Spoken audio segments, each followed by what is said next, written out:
Selamat pagi, perkenalkan nama saya Michael, saya mahasiswa Universitas Tarumanegara, dengan NIM 205200111. Jadi hari ini saya akan melakukan presentasi untuk ujian tengah semester saya yang judulnya itu pengertian lapas dan rutan dan HAM. Oke, jadi kita langsung masuk aja ke slide yang pertama ya. Jadi slide yang pertama itu saya akan menjelaskan pengertian tentang rutan dan lapas. Jadi saya akan menjelaskan tentang rutan dulu deh ya. Berdasarkan Peraturan Menteri Hukum dan Hak Asasi Manusia Republik Indonesia Nomor 33 Tahun 2015 tentang pengamanan pada lembaga dan rumah tahanan negara pada bab 1 pasal 1 ayat 1, rutan adalah tempat tersangka atau terdakwa ditahan selama proses penyidikan, penuntutan, dan pemeriksaan di sidang pengadilan. Nah, artinya apa? Orang yang ditahan di rutan itu adalah orang yang belum terbukti melakukan tindak pidana atau orang yang belum dijatuhi hukuman oleh pengadilan tapi diduga kuat telah melakukan suatu tindak pidana. Nah, jadi fungsinya rutan itu ya cuma menahan seseorang tersangka atau terdakwa aja.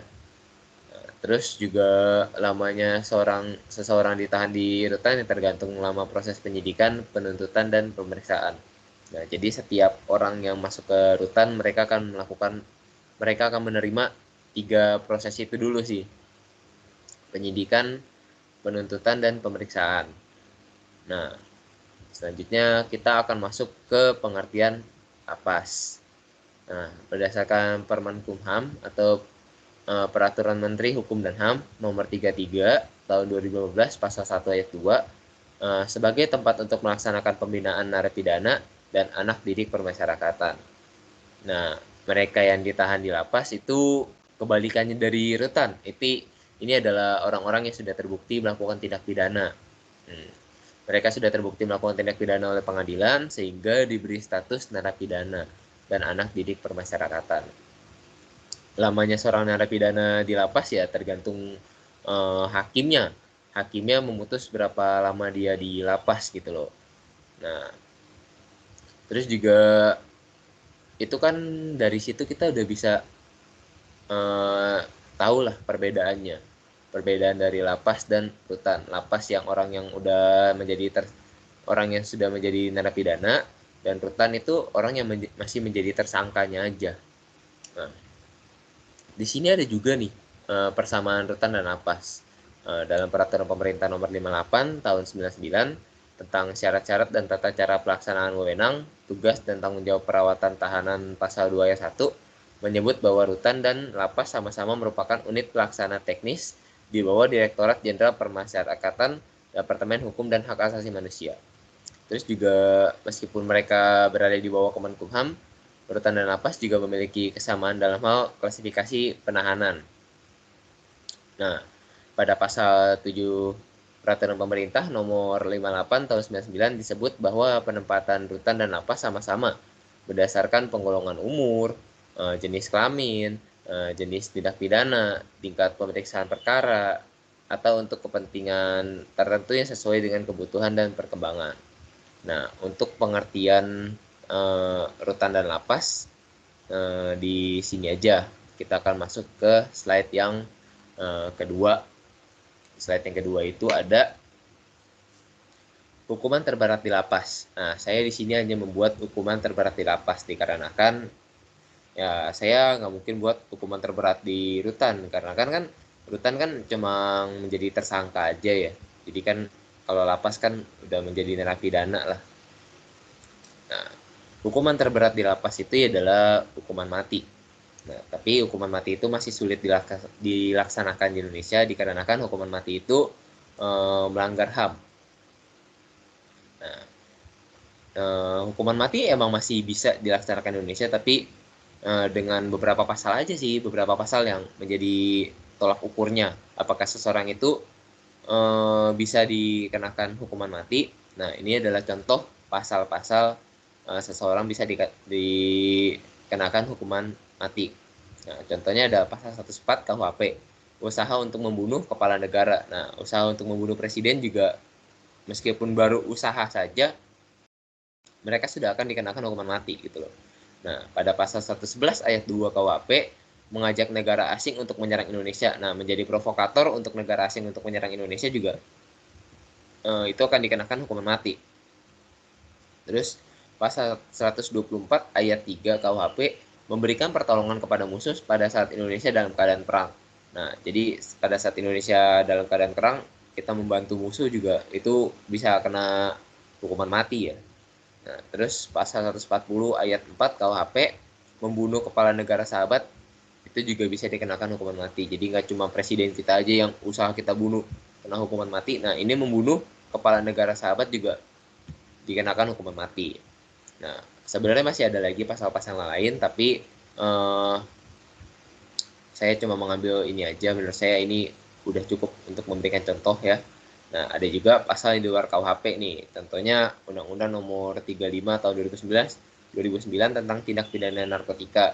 Nah, narkotika juga bisa kena hukuman mati nih. Biasa juga tekanannya di bandar sih, soalnya kan mereka kan yang megangnya banyak gitu loh.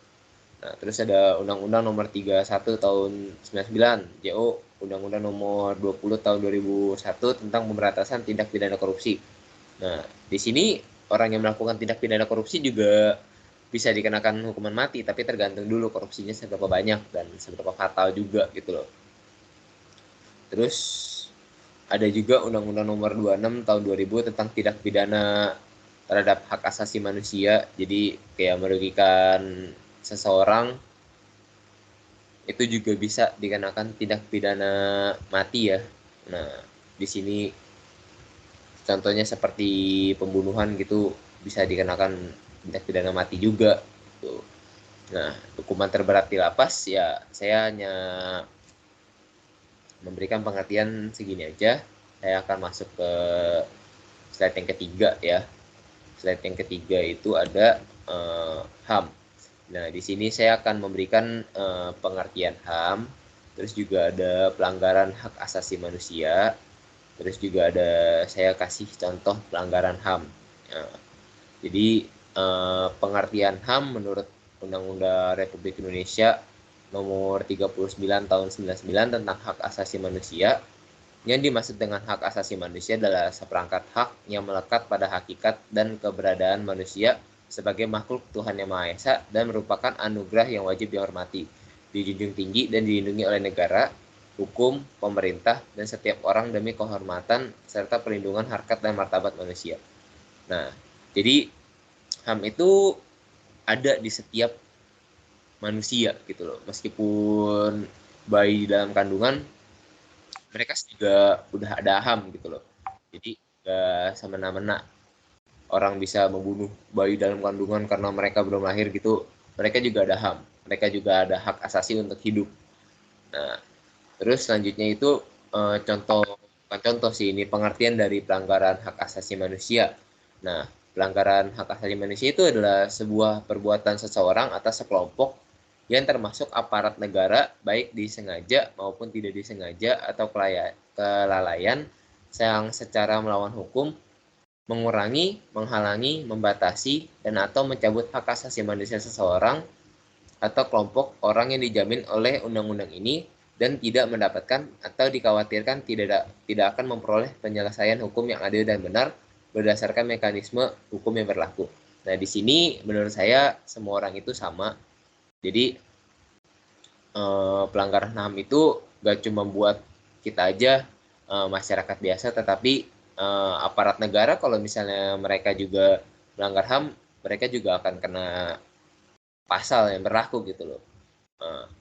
Jadi itu nggak cuma buat kita aja rakyat biasa gitu, tetapi orang aparat hukum, aparat negara, mereka juga akan tetap kena gitu loh. Nah, contoh pelanggaran HAM-nya itu adalah pembunuhan, pemerkosaan, penculikan, pengeroyokan, pelecehan, dan lain-lain. Nah, saya ambil contoh di pembunuhan aja ya. Pembunuhan kan itu menurut saya itu dalam merugikan orang lain.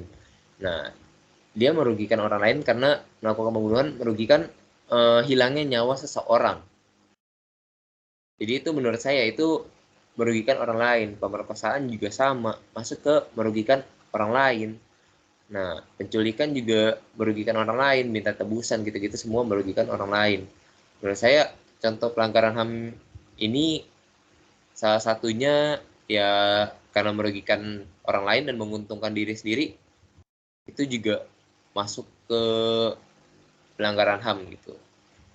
Mungkin presentasi saya untuk hari ini cukup segini aja. Mohon maaf jika ada salah kata. Saya Michael, saya pamit undur diri. Terima kasih.